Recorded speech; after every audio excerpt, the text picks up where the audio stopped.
माह आषाढ़ बदल भादर में रिमझिम सावन टपकत भागों मड़ैया हर टपके टपके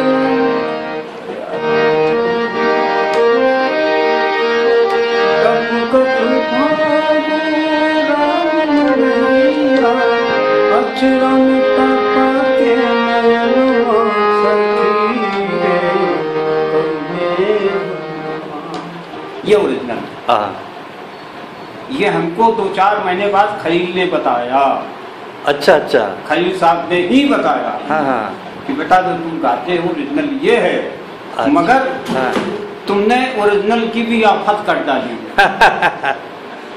सही कहा। ना? हाँ हाँ, अब क्या था वो सुनिए। हाँ सुनाइए।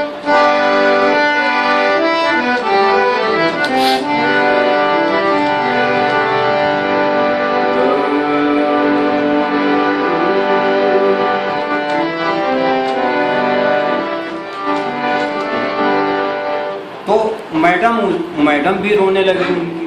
हाँ, बहुत रोई। वाह, और एक अंतरे को कम से कम नहीं तो कम से कम 4-5 बार उन्होंने सुना हो। भोलानाथ प्रसाद की वाइफ ने। जी जी। खैर अब आपको ओरिजिनल में सुना। हाँ हाँ, वहां से ये समझ में आया हाँ, कि हम कुछ लोकगीत में कर सकते हैं। वाह, एक टर्निंग पॉइंट। हाँ, ये मेरा ये पहला पॉइंट।